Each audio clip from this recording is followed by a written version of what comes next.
Welcome.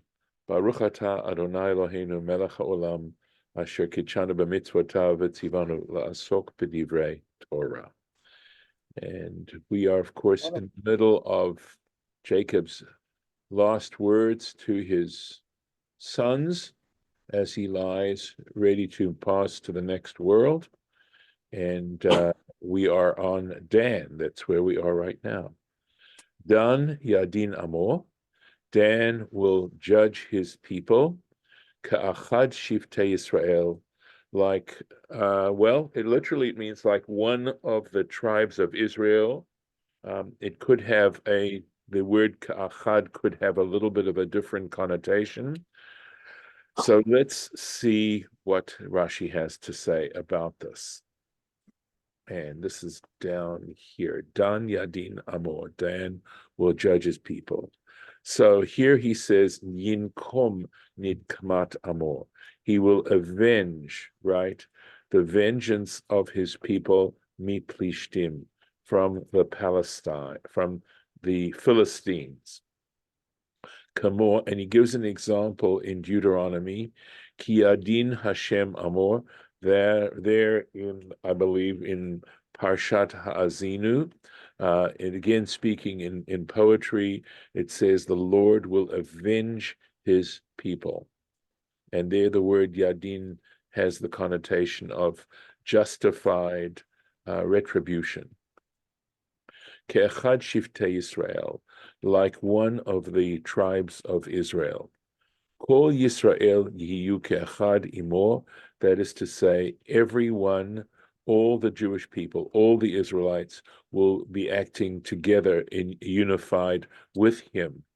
That kulam yadin, and all of them he will be avenged, if we're going to keep that word yadin to mean as avenged.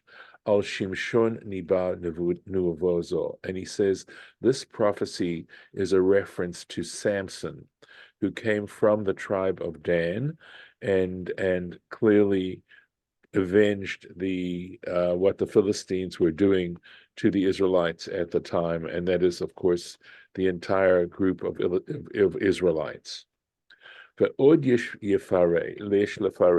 one can furthermore explain Ke'echad Shiftei Yisrael, right? And this is kind of what I thought might be implied, right? Like one, when it says like one of the tribes of Israel, Ke'meyuchad Shiv Shvatim, like a distinguished one among the tribes, who he will be.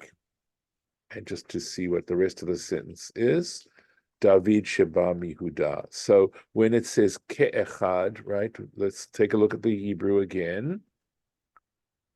Right? Let's see here. Excuse me. Where it says ke'echad shiftei Israel. In other words, meaning like as one of the distinguished tribes of Israel. And we know that Judah was a distinguished tribe, and that's when it says Ka'achad Shiftei Israel, that Dan is going to have that distinction, just like the tribe of Judah, is how Rashi's understanding that. So, Yehi Dan, let Dan, let's keep going. Nachash alei derech, be a serpent upon the way. Shfifon alei orach. Again, shfifon is another word for nachash. It's a parallel statement, again, typical of Hebrew poetry. Okay, alei orach, upon the path. So on the way, upon the path, what is the point about this? Hanoshech ikvei sus, who bites, who strikes the heels of a horse, vayipol rochvo achor, so that the rider of the horse falls backwards. Again, all poetic, metaphoric language here. So Rashi again, shvifon hu nachash. So it simply is. He says it's a snake. The Omer Anisha Karuichen, and this Rashi's now saying this is his opinion, his personal opinion, that it's called a shvifon al shem shehu noshef. You can see the play on words, because the fact that he hisses, that the snake hisses. So the shvifon is supposed to be sort of an onomatopoeia, like sounding like the animal itself. Kamor, and he gives an example. Va'ata teshufenu akev, and you will again bite his heel. This is in chapter 3 of Genesis, referring to Eve's offspring regarding and the snake in that particular passage there, how the snake will bite the heels of Eve's offspring. And Safari is the one that translates it this way. But the point is that when it strikes, it hisses. It hisses. Hanoshech ikvesus, who strikes the heels of a horse. Kach darcho shel nachash, and Rashi is saying this is the way of a snake. V'dimehu lenachash, and the reason why he compares Dan to a nachash, anoshech ikvesus, because he will see that bites or strikes the heels of a horse, vayipol rochbo achar, so that its rider falls backwards. Shelo nagabo. The point is that the snake is able to achieve this, in other words, to cause the rider to fall off the horse, even though the snake doesn't directly touch the rider. That's the point here. V'dugmato natsinu b'shimshon, and again we find a comparison to Samson, to the story of Samson in Judges chapter 16, where it says vayelapet v'gomer, where it says he grasped the pillars. Remember, this is the last act of Samson taking revenge on the Philistines. When he was in the temple, he'd been blinded and captured, and he grabs onto the central pillars. Echnei amudei hatavech, I think is what it says, that where he grabs these two inner pillars of this temple, and that causes the whole building. He pulls those pillars so that they fall, and the entire temple falls, and all these Philistines are killed in that process. So again, he didn't personally touch those Philistines, but he touched the pillars of the temple. V'sha'al Hagag, and those people that were on the roof, Metu, they died. But Unculus Tigim Kechivui or Kechivi Churman. So he's Unculus, Aramaic translator, translates it as Kechivi, right, which means a serpent, Churman, Shem min nachash, that a Churman is a type of snake, she'ein refu'ah l'neshichato, where there is no, there's no there's no ability to heal its poison, its bite. Vahu tzifoni, another name for this type of snake is tzifoni, the karui churman, and it's called a churman al shem she'oseh hakol cherem. And the reason it's called churman, it's again a play on words on the word cherem, which means because it destroys everything. It makes everything into destroyed material. It just destroys it. And that's why it's called a churman. Another name for it is tzifoni. Okay, and then he says ftana. He uses that word too. Let's see if I can find it here. If I can find it, I'm looking and I don't see the word here. Okay, but anyway, let's take a look back at Rashi. Kamo feten, yichmon ye'erov. In other words, I believe what he's simply saying here is that it looks like kaftana or something like that. That word, kamo feten, or kefitna. It is like a fitna, kamo, and that is the in the Aramaic means the, right? Like the feten, kamo feten, yichmon v'ye'erov. In other words, yichmon means to again acts in ambush, right? It lies in ambush. So again, I'm curious if there's here he does uchefitna yichmon. al shvila. There it is. And so Rashi's translating the Aramaic for us, right? Like a feten, the particular type of snake, yichmon, it lies in wait, al shvila, on the path. Going on. Here we are. All right. Next verse. Lishuatcha kiviti Hashem. For your salvation I await, O Lord. And this seems like Jacob saying, pausing in the middle of this blessing and saying this to God. So to your salvation I hope in Hashem, or O Hashem. Nitnabe. Okay, and again, this is a continuation. How Rashi interprets this is a continuation of the blessing of Dan. Nitna be sheyinakru plishtim et einav. He was prophesying that the Philistines would blind his eyes, v'sofo lomar, and in the end he would say, and this is again a quote from Judges, where we find the story of Samson, chapter 16.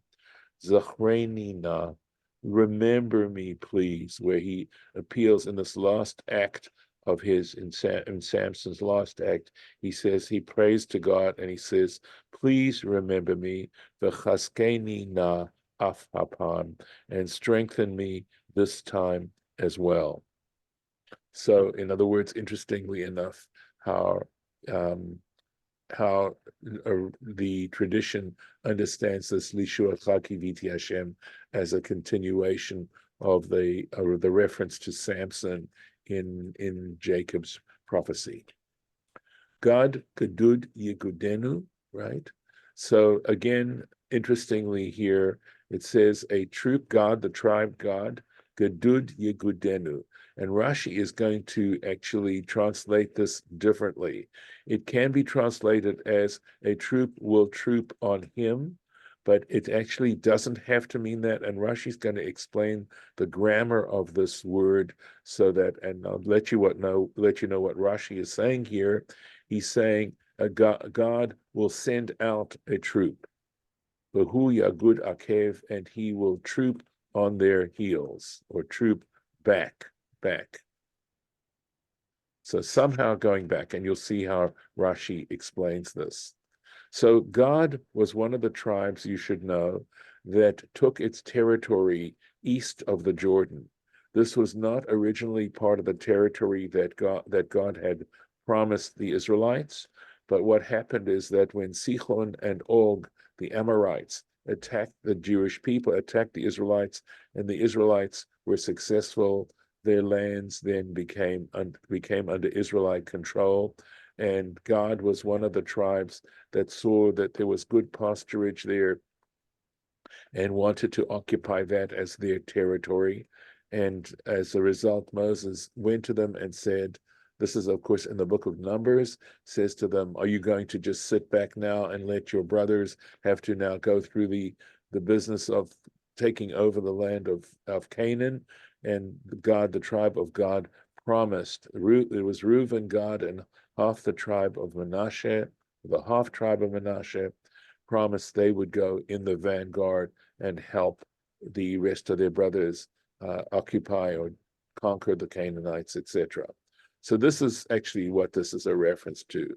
So Gad Gadud Yekudenu, Kulam Lashon Gadud. These all have to do with the idea of troop, setting out as a troop. Gadud Haim, Kulam Lashon Gadud Haim. V'chach Chibru Menachem, and this is the way Menachem, one of Rashi's teachers, or at least a source for Rashi, understood this. Ve'im tomar ein gedud below shnei dalatim. So if he says that, because it says Yegudenu, right, it doesn't have a second dalad, if you should argue that the word gedud always has two letters dalid, gedud, there's the two dalads here, and that the word Yegudenu does not have, so it doesn't have to do with a language having to do with trooping out. Yesh lomar, we could actually say, Gedud Shem Davar, that when the word Gedud refers to a noun, when it's literally the name of a thing, tzarich shnei dalatin, in that case it does require two dalids, shekain derech teva bat shtei otiot. He says this is typical of a word that has two root letters, that doesn't have three root letters, but only has two root letters, lahachpel besofa, to double up the second letter. The ein yesuda, but its root, elashtei otiot, still remains two letters. This is also typical, by the way, I will tell you, of what are known as ayin vav verbs, where the middle letter is a vav. It also has that. So there's a relationship with roots that have vav as the middle letter and what would be considered biliteral roots that only have two letters. V'chein amar. So now we're going to see examples. Rashi's going to give us examples. Ketzipur lanud. Right. So there's this word lanud, like a wandering bird, migzerat, from the root, and again. And this is found in Job 7. This is from Proverbs 26. Vesavati nidudim. Look at that. There is the noun, right? I'm satiated with wanderings. So we've got $1 here and $2 here, right? Shoftim, hey, and this is Judges chapter 5. Sham nafal shadud. There he fell dead. Migzerat yishod sohorayim. From a verse that comes actually from Psalms, I believe, where it talks about Yashud Soharayim.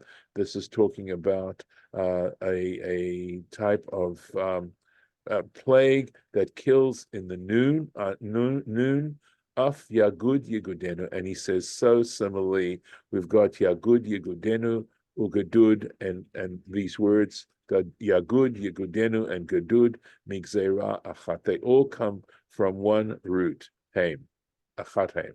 Ukeshehu midaber belashon yifal. However, when it's talking about the future tense, right, in the verb, a verb in the future, eino kaful, it is not doubled. Kamo yanud, or yagud, or yanud, yarum. So this is from the word yaram. And we see also romamu, right? So again, just one mem, right? And here, yanud, again, to wander, and yarum, I believe, means to raise up, and yashud means from shadad, shoded, right? To be devastated. Yashuv, to return. Keshehu mitpael, when it's put in the reflexive form, or maf'il acherim, or if it's in the causative form where it's causing someone else, where the verb is acting on someone else to cause them something. Hu kaful, in that case, that second letter is doubled. And here are examples specifically. Here's the reflexive form, yit goded, yit noded. In other words, this is when he sets out as a troop himself, or when he wanders himself, yit romem, when he exalts himself, yit bolel, when he becomes mixed, he himself becomes mixed, yit oded, when he strengthens himself, or acts in a strong way. Uvelashon mafil, and it with examples of hifil, causative. Here we are in Psalm 146. Yatom v'almana ye'oded. There it is, right? He strengthens the orphan and the widow. He gives them strength. Isaiah chapter 49, again, Rashi giving all these examples of the grammatical rule he's trying to discuss, right? And here we go. L'shovev Yaakov elav, to cause Jacob to return to him. Remember I said it's a causative form. And then Isaiah 58, Meshovev Netivot, the restorer of paths. Af Yegudenu Amurkan.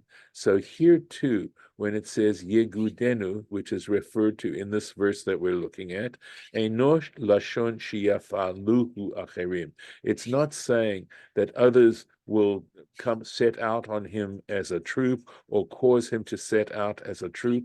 ela kamo yagud himenu, but rather that these people will troop out from him. And he gives an example in Jeremiah 10, Benai Yatsauni. So my children have set out from me, Yatsu mimenu. That is, and he's writing it out in full. In other words, this is an abbreviated form of the verb, but he says Yatsu mimenu. They will go out from me. Gad gadud yegudenu. So again, this phrase here, Gedudim yagudu himenu, referring to that troops will set out from him. And again, this is that prophecy that I was referring to at the very beginning of this little section. Sheya avru hayarden, that is to say, they would cross the Jordan im achehem, with their brothers, the milchama, to fight, into battle, kol chalutz. In other words, they would be part of the vanguard of the troops, ad shenichbasha haaretz, until the land of Canaan would be conquered. Vahu yagud akev. So here we go, and he will troop again akev, on the heel, but you'll see how he translates that. Kol gedudav yashuv.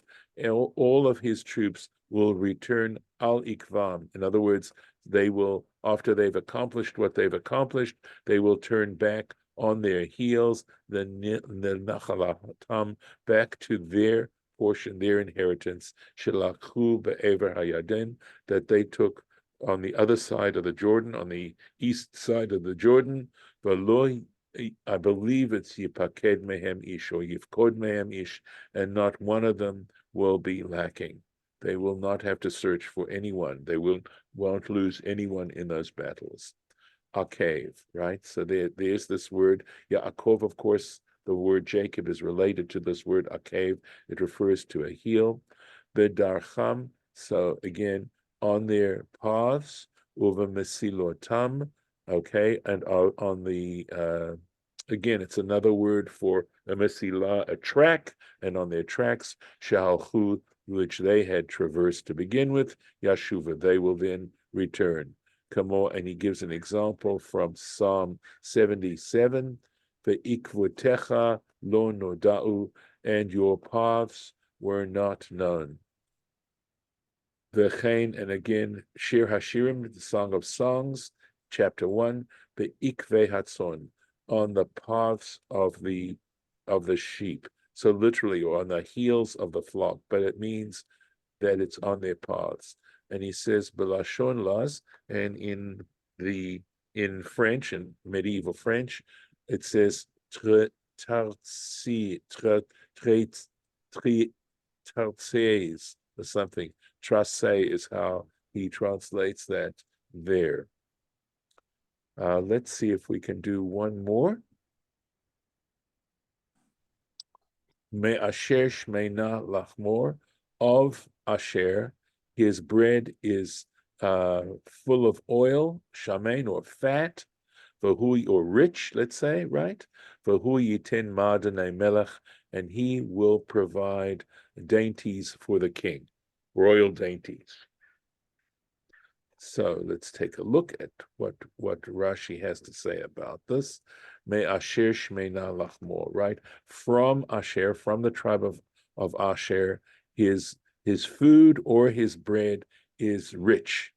Ma'achal haba mechelko shel Asher, the food that comes from the portion of Asher, Yehei shamein, it will be rich.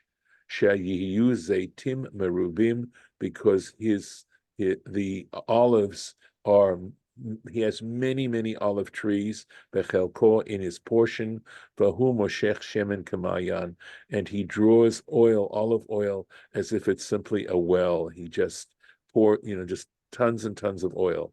Vechen barcho Moshe, and so Moses also blesses the tribe of Asher, because before Moses departs the world, he also has a blessing for the tribes.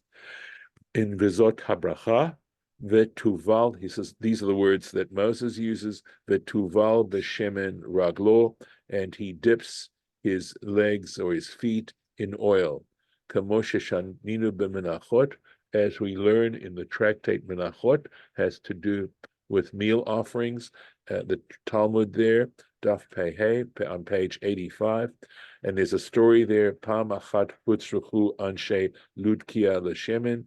There was a certain time when the people of Laodicea, I think it is, required oil, and I have a little bit of it that I copied it here, that they went to various places. They first went to Jerusalem to procure oil. They didn't have enough of that quantity of oil. I think they wanted a million malner worth of oil. And so they went over, and here we go, right? They went to Tyre. They didn't have it there. They also went, so they said, go to Gush Chalav, which is located in the portion of Asher. And this messenger went to Gush Chalav, and they said to him, go to so-and-so to that field. In other words, it wasn't even all of Gush Chalav. It was just a certain individual in his field. And it talks about how he was able to complete his labor and provided him with everything. And Rashi's referring to that bit of Agadata right there. So we are going to stop here and continue next time we do this with Naphtali.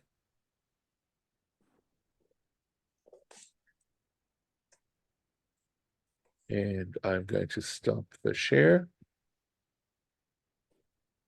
And it's good to see you, Golda. Okay, I think what I'm going to do is I'm simply going to stop the recording at this point.